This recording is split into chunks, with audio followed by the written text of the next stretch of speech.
ओम शांति।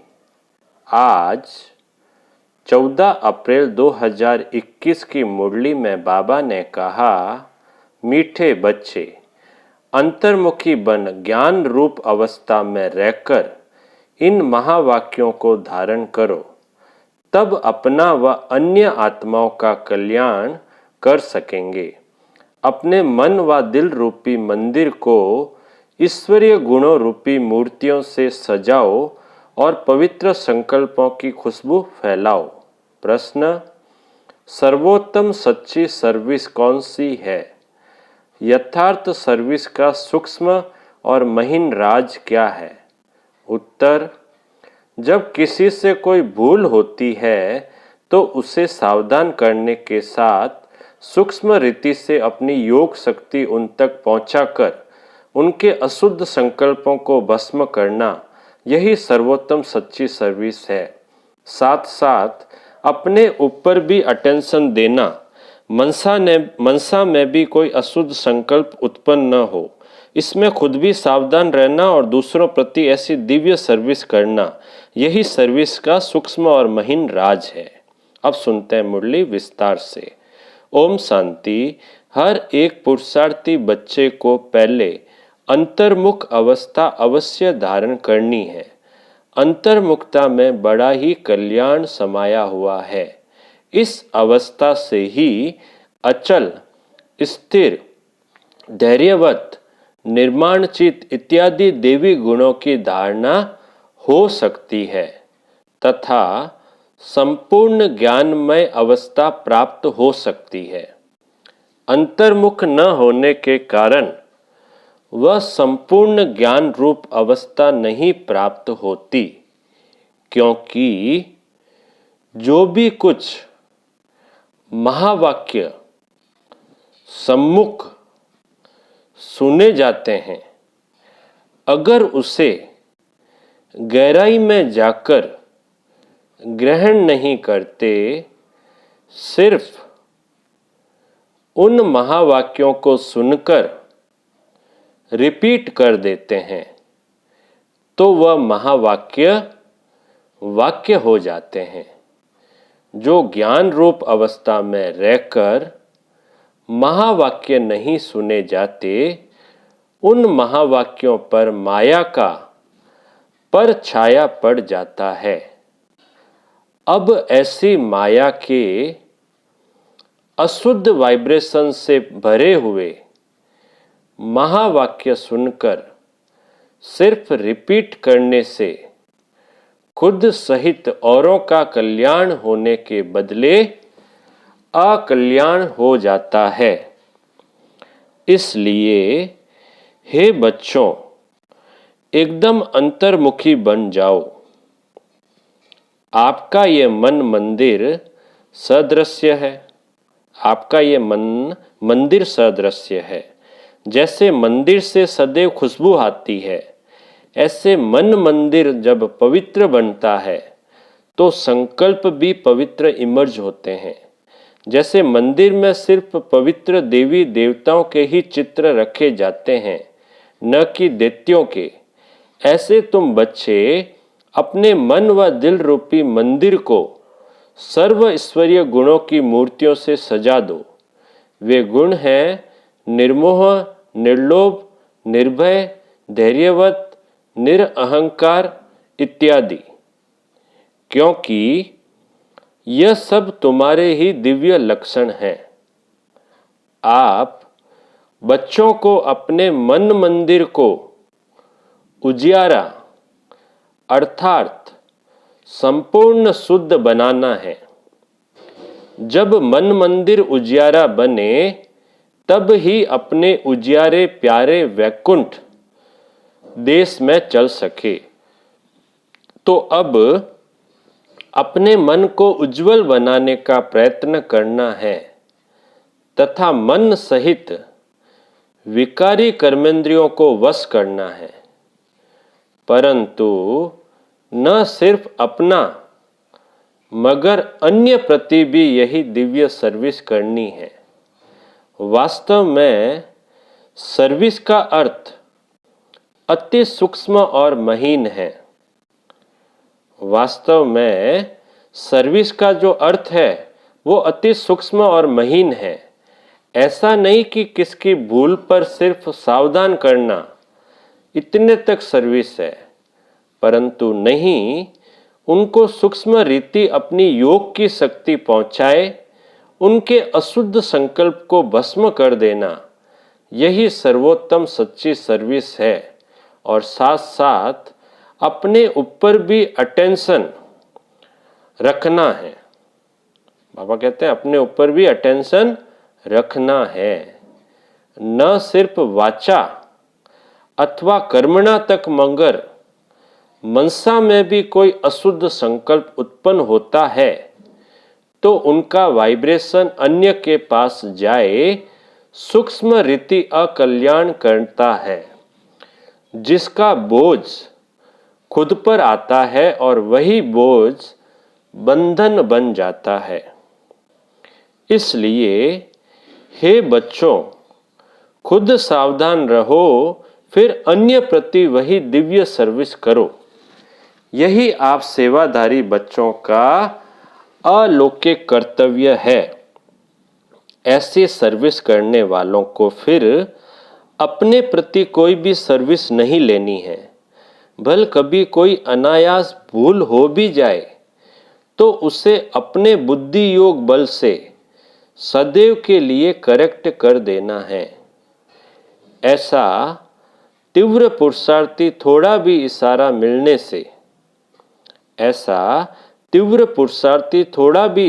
मिलने से, शीघ्र महसूस करके परिवर्तन कर लेता है और आगे के लिए अच्छी रीति अटेंशन रख चलता है। यही विशाल बुद्धि बच्चों का कर्तव्य है।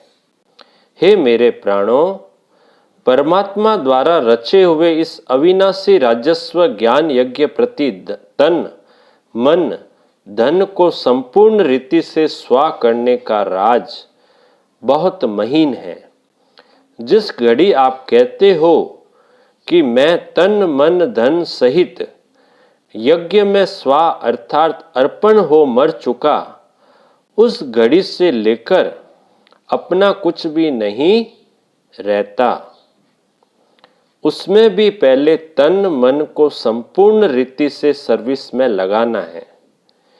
जब सब कुछ यज्ञ अथवा परमात्मा के प्रति है तो फिर अपने प्रति कुछ रह नहीं सकता।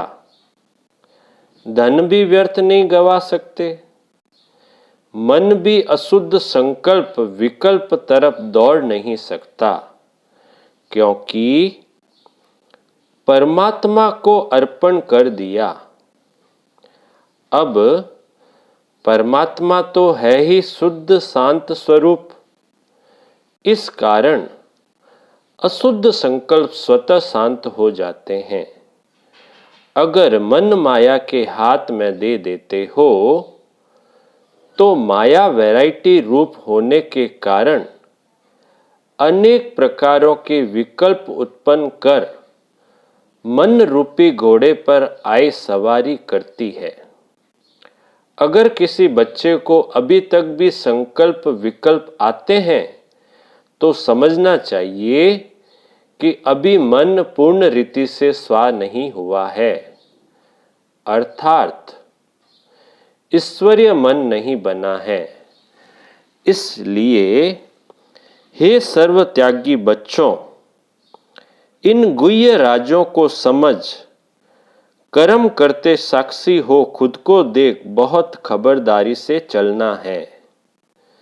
स्वयं गोपी वल्लभ तुम अपने प्रिय गोप गोपियों को समझा रहे हैं कि तुम हर एक का वास्तविक सच्चा प्रेम कौन सा है। हे प्राणों, तुम्हें एक दो की प्रेम भरी सावधानी को स्वीकार करना है, क्योंकि जितना प्रिय फूल उतना ही श्रेष्ठ परवरिश। फूल को वैल्यूएबल बनाने अर्थ माली को कांटों से निकालना ही पड़ता है। वैसे तुम्हें भी जब कोई सावधानी देता है तो समझना चाहिए जैसे कि उसने मेरी परवरिश की, अर्थात मेरी सर्विस की। उस सर्विस अथवा परवरिश को रिगार्ड देना है। यही संपूर्ण बनने की युक्ति है। यही ज्ञान सहित आंतरिक सच्चा प्रेम है। इस दिव्य प्रेम में एक दो के लिए बहुत रिगार्ड होना चाहिए। हर एक बात में पहले खुद को ही सावधान करना है। यही निर्माणचित अति मधुर अवस्था है। ऐसे प्रेम पूर्वक चलने से तुम्हें जैसे यहाँ ही वे सत्यों के सुहावने दिन आंतरिक महसूस होंगे, वहाँ तो ये प्रेम नेचुरल रहता है, परंतु इस संगम के स्वीटेस्ट समय पर एक दो के लिए सर्विस करने का यह अति मीठा रमणीक प्रेम है। यही शुद्ध प्रेम जग में गाया हुआ है। तुम हर एक चैतन्य फूलों को हरदम हर्षित मुख हो रहना है, क्योंकि निश्चय बुद्धि होने के कारण तुम्हारी नस नस में संपूर्ण ईश्वरीय ताकत समाई हुई है। ऐसी आकर्षण शक्ति अपना दिव्य चमत्कार अवश्य निकालती है। जैसे छोटे निर्दोष बच्चे शुद्ध पवित्र होने के कारण सदैव हंसते रहते हैं और अपने रमणीक चरित्र से सबको बहुत खींचते हैं, वैसे तुम हर एक की ऐसी ईश्वरीय रमणीक जीवन होनी चाहिए। इसके लिए तुम्हें किसी भी युक्ति से अपने आसुरी स्वभावों पर जीत प्राप्त करनी है। जब कोई को देखो कि यह क्रोध विकार के वश हो मेरे सामने आता है, तो उनके सामने ज्ञान रूप हो बचपन की मीठी रीति से मुस्कुराते रहो, तो वह खुद शांत चित्त हो जाएगा, अर्थात विस्मृति स्वरूप से स्मृति में आ जाएगा।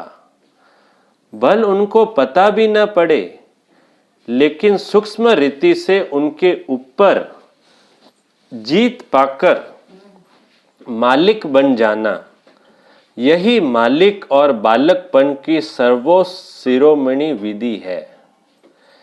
ईश्वर जैसे संपूर्ण ज्ञान रूप, वैसे फिर संपूर्ण प्रेम रूप भी है।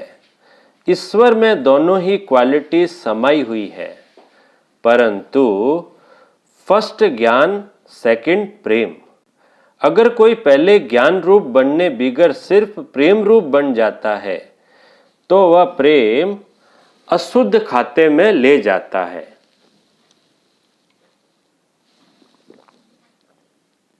इसलिए प्रेम को मर्ज कर पहले ज्ञान रूप बन भिन्न भिन्न रूपों में आई हुई माया पर जीत पाकर पीछे प्रेम रूप बनना है। अगर ज्ञान बिगर प्रेम में आए तो कहाँ विचलित भी हो जाएंगे। जैसे अगर कोई ज्ञान रूप बनने के बिगर ध्यान में जाते हैं तो कई बार माया में फंस जाते हैं।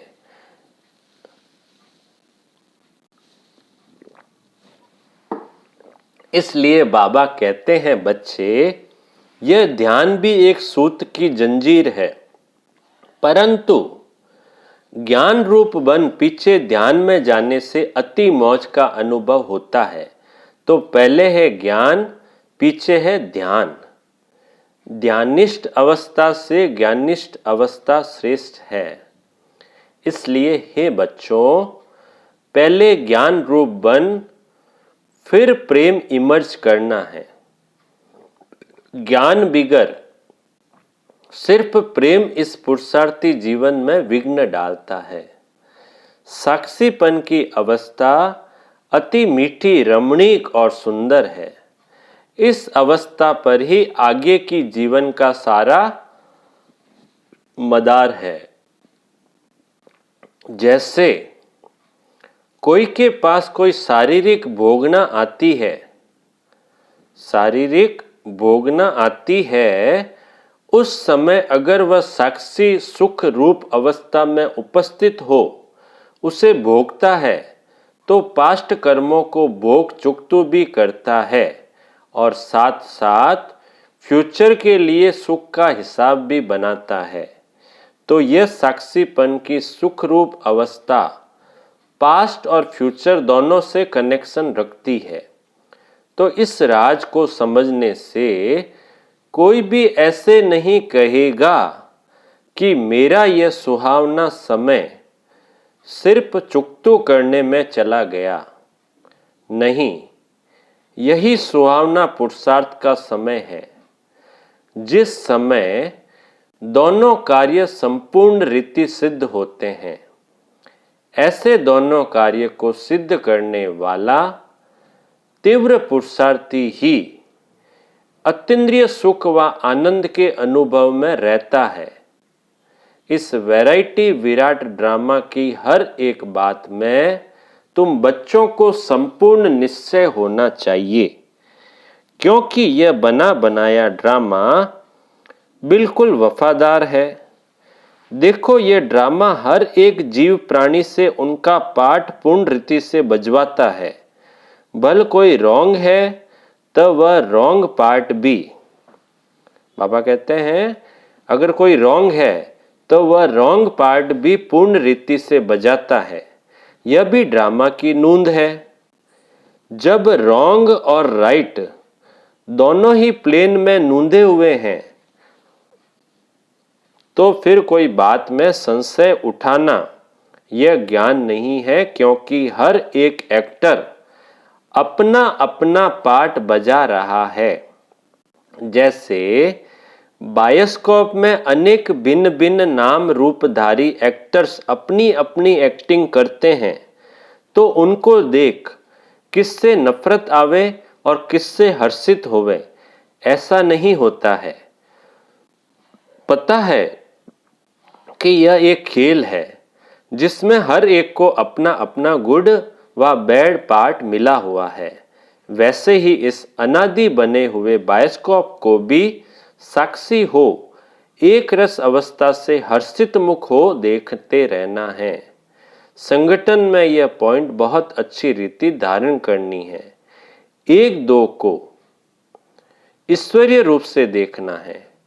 महसूसता का ज्ञान उठाए सर्व ईश्वरीय गुणों की धारणा करनी है। अपने लक्ष्य स्वरूप की स्मृति से शांत चित्त, निर्माण चित्त, धैर्यवत, मिठास, शीतलता इत्यादि सर्वदेवी गुण इमर्ज करने हैं। धैर्यवत अवस्था धारण करने का मुख्य फाउंडेशन वेट एंड सी। हे मेरे प्रिय बच्चों, वेट अर्थात धैर्य धरना, सी अर्थात देखना। अपने दिल भीतर पहले धैर्यवत गुण धारण कर, उसके बाद फिर बाहर में विराट ड्रामा को साक्षी हो देखना है। जब तक कोई भी राज सुनने का समय समीप आवे, तब तक धैर्यवत गुण की धारणा करनी है। समय आने पर उस धैर्यता के गुण से राज सुनने में कभी भी विचलित नहीं होंगे। इसलिए हे पुरुषार्थी प्राणों, जरा ठहरो और आगे बढ़कर राज देखते चलो। इस ही धैर्यवत अवस्था से सारा कर्तव्य संपूर्ण रीति से सिद्ध होता है। यह गुण निश्चय से बांधा हुआ है। ऐसे निश्चय बुद्धि साक्षी दृष्टा हो हर खेल को हर्षित चेहरे से देखते आंतरिक धैर्यवत और अडोल चित्त रहते हैं, यही ज्ञान की परिपक्व अवस्था है। बाबा कहते हैं यही ज्ञान की परिपक्व अवस्था है जो अंत में संपूर्णता के समय प्रैक्टिकल में रहती है। इसलिए बहुत समय से लेकर इस साक्षीपन की अवस्था में स्थित रहने का परिश्रम करना है। जैसे नाटक में एक्टर को अपना मिला हुआ पाठ पूर्ण बजाने अर्थ आगे से ही रिहर्सल करनी पड़ती है, वैसे तुम प्रिय फूलों को भी आने वाली भारी परीक्षाओं से योग बल द्वारा पास होने के लिए आगे से ही रिहर्सल अवश्य करनी है। लेकिन बहुत समय से लेकर अगर यह पुरुषार्थ किया हुआ नहीं होगा तो उस समय घबराहट में फेल हो जाएंगे। इसलिए पहला अपना ईश्वरीय फाउंडेशन पक्का रख देवी गुणधारी बन जाना है। ज्ञान स्वरूप स्थिति में स्थित रहने से स्वतः शांत रूप अवस्था हो जाती है। जब ज्ञानी तू आत्मा बच्चे इकट्ठे बैठकर मुरली सुनते हैं तो चारों तरफ शांति का वायुमंडल बन जाता है, क्योंकि वे कुछ भी महावाक्य सुनते हैं तो आंतरिक डीप चले जाते हैं। डीप जाने के कारण आंतरिक उन्हों को शांति की मीठी महसूसता होती है। अब इसके लिए कोई खास बैठकर मेहनत नहीं करनी है, परंतु ज्ञान की अवस्था में स्थित रहने से यह गुण अनायास आ जाता है। तुम बच्चे जब सवेरे सवेरे उठकर एकांत में बैठते हो तो शुद्ध विचारों रूपी लहरें उत्पन्न होती है। उस समय बहुत उपराम अवस्था होनी चाहिए। फिर अपने निज शुद्ध संकल्प में स्थित होने से अन्य सब संकल्प आपे ही शांत हो जाएंगे और मन अमन हो जाएगा, क्योंकि मन को वश करने अर्थ भी कोई ताकत तो अवश्य चाहिए। इसलिए पहले अपने लक्ष्य स्वरूप के शुद्ध संकल्प को धारण करो। जब आंतरिक बुद्धि योग कायदे प्रमाण होगा तो तुम्हारी यह निरसंकल्प अवस्था स्वतः हो जाएगी।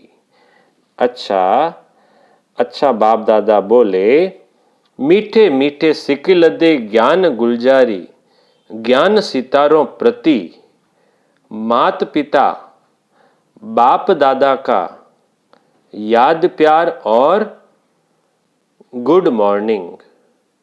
रूहानी बाप की रूहानी बच्चों को नमस्ते।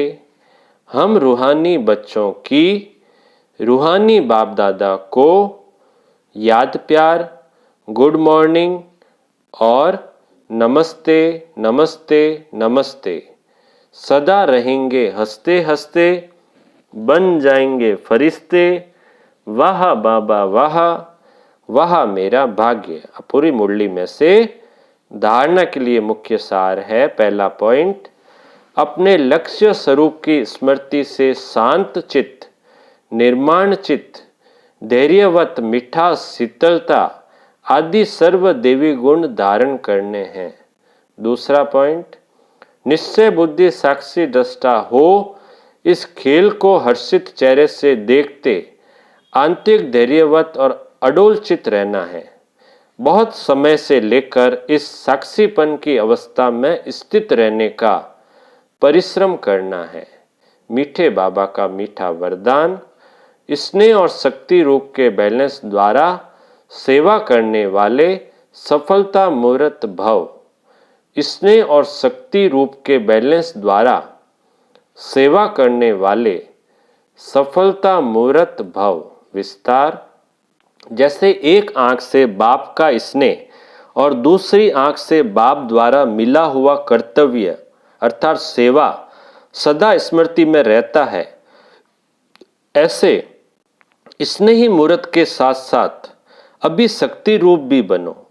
स्नेह के साथ साथ शब्दों में ऐसा जौहर हो जो किसी का भी हृदय विदीर्ण कर दे। जैसे माँ बच्चों को कैसे भी शब्दों में शिक्षा देती है, तो माँ के स्नेह के कारण वह शब्द तेज व कड़वे महसूस नहीं होते। ऐसे ही ज्ञान की जो भी सत्य बातें हैं उन्हें स्पष्ट शब्दों में दो, लेकिन शब्दों में स्नेह समाया हुआ हो तो सफलता मूर्त बन जाएंगे। स्लोगन है, सर्वशक्तिमान बाप को साथी बना लो तो पश्चाताप से छूट जाएंगे। सर्वशक्तिमान बाप को साथी बना लो तो पश्चाताप से छूट जाएंगे। अच्छा, ओम शांति।